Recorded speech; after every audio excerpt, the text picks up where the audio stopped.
Groups of people are signed this way, making a flat circle going out. Have we had the word family yet? Yes. Okay, give me F's, that's a family, and give me a C, it's the word class. This is our ASL class. You may have an English class, a math class, or a science How do you say just a group? class. Letter G, it becomes the word group. I was with the group over there. Group. A group, a class, a family. This flat circle going out this way. Think of people in a huddle, like for football, and they're all standing around in this cluster. That's really, this open claw means a group of people we don't have a sign for, like a tribe or a gang. It's just a bunch of folks. Just people. So if you're a certain gang, and you have a certain gang sign, you would make that. Well, in Dallas, Texas, about 10 years ago, a deaf kid was outside of the state fair, you know, just hanging out, and he was shot in a drive-by shooting. And it hit the headlines. It ended up, it probably wasn't true, but the presumption was, since he was signing, someone misunderstood. He was flashing, you know, gang signs opposing to the people doing the drive-by. So, there are deaf gangs, you know, if you go to big metropolitan cities like New York or somewhere, there's deaf gangs. They can sneak up because they're really quiet. Okay, and he is signing a compound sign class room. Two sides, two sides. So you're making a box shape here.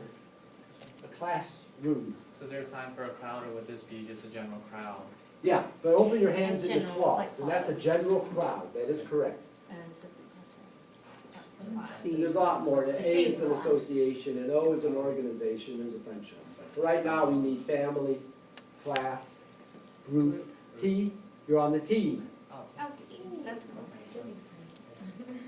Oh, where were we? The next one is the water fountain.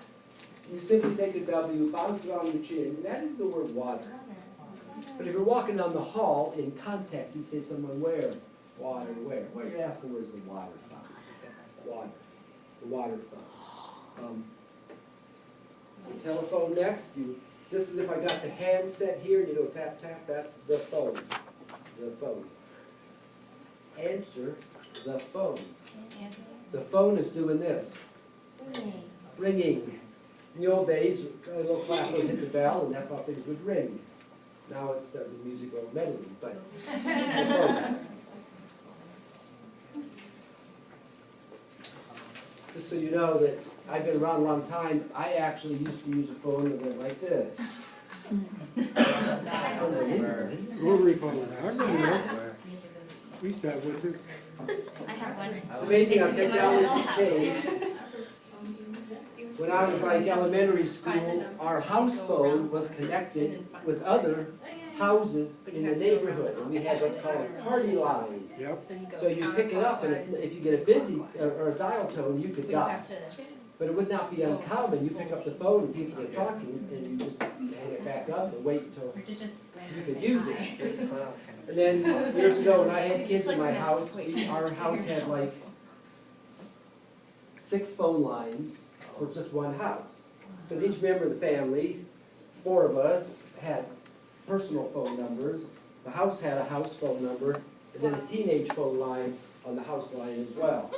So it's crazy how the phone companies had to accommodate maybe a factor of 5 or 6, let alone population increase. This is the front door. As you're approaching a big building or ready to exit a building, it's the front door. This is a door, as if the hinge is here and it rotates to open and close, so it starts palm out. Then your dominant hand does a little open and close around your little finger. So that's a door. So now I could say, I adore you.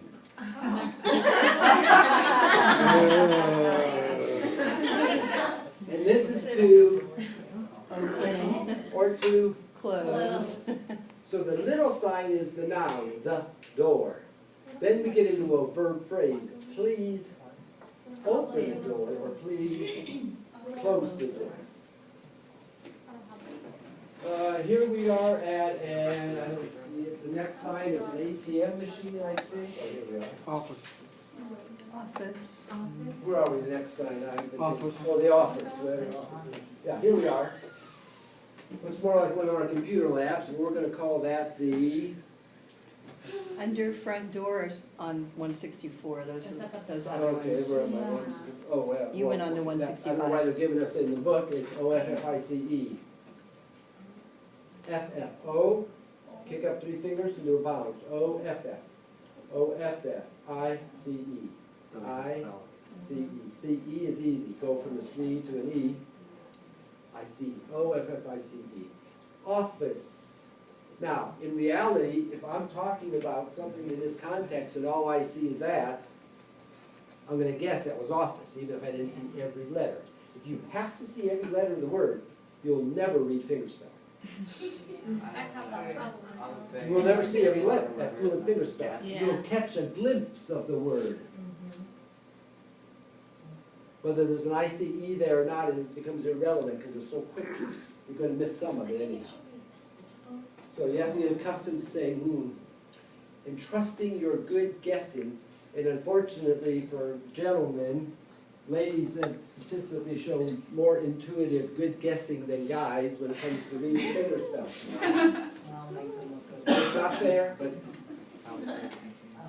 Okay, and then we have the library, which I don't see in this one. Take a palm out L and make a circle. Circle going to the outside library. Me going to the library, study all night long. Library. Really, Mom? Library. Next one down is a bookstore. Where we lost that? It's not. Bookstore, library, okay, here we go. Book, store. Flat O's and they go out 1, 2. That's a store. Did you spend money? There you go. Actually, it's from this, if I do a single stroke, it's the verb to sell. And the double motion is where the selling takes place. It's in the bricks and mortar store. This really comes from a merchant holding up a garment or something and shaking it out to display it. And that's the place where they display stuff, at the store. I need to sell my old car, to sell at the store, the book store.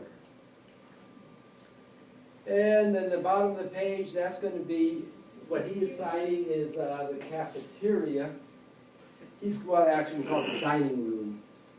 Flat O, tapping your mouth, is to eat, and then room, or dine room. Eating room is the dining room. Now, a small cafe or cafeteria, you take the letter C and go down each side of your chin, C, palm out. C is a cafeteria. Cafeteria. An RR is a restaurant. A restaurant. These come from using a napkin as if you wipe the corners of your mouth. That's a sign for a napkin. RR, restaurant.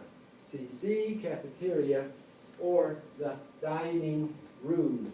And at home you have a dining room, a living room, and a top of page 165, we've got the soda machine. We lost some more. Let's see here. Where's our soda machine? Oh, there Are it you is. guys ready for Soda. Soda pop in general. Used to buy soda in little glass bottles. Once you pop the cap off, it was bent, it could never reseal and keep the carbonation in. So they made these little rubber plungers that you put in the neck of the bottle and smash down. And that's how you kept your soda fresh for the next time you wanted some. Because originally, they came in 6.5 ounce bottles, and you just couldn't drink it all at once, so. Soda. No, that's nothing. Soda. Now we multiply that times 8, and you have a big, Yeah. where was I? Oh, we're doing soda machine. See how the gears, the teeth in the gears mesh together? This is a machine, Any kind of a mechanical machine. Well, the soda machine is broken. Or where can I find the soda machine? Well, it's down the hall and on the right. Soda machine. The next one is going to be the snack machine. And snack, again, is just really food machine. Where's the soda and snack machines? Down that way. ATM's a toughie, it's an ATM. ATM. Now let me show you the correct way to spell it. My fingers are relaxed enough. I can go from an A to a T to an M. Here's the wrong way to spell it because it's confusing. T-M. ATM. See that stuff in the middle? Was that a V or another letter? What was all that? So this ATM is because my fingers are relaxed enough, I can slide my thumb in and out from an A to a T to an N to an M to an N to a T. Let's practice that a couple times. So better not to have your fingers A, crossed. T, N, M, N, T, A. Let's just do this as an exercise. Yeah. A, T, N, M, N, T, A. By keeping your fingers draped over your other hand, that's about the right placement. A, T, M, N, N, T, A, A, T, N, M, N, T, A. It's a whole lot better than A, T, N, M, N, T, A. What? So, and finally we have a lab, L-A-B, L-A-B, lab. L-A, kick your fingers up to a B, L-A-B, lab.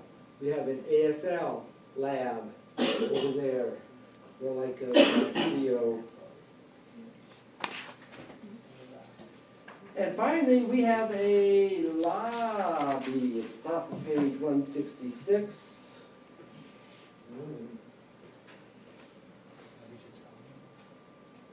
Okay, here you are lounging around the L-O-B-B-Y, L-O-B-B-Y, B-B, whether you bounce to the side or just up and down.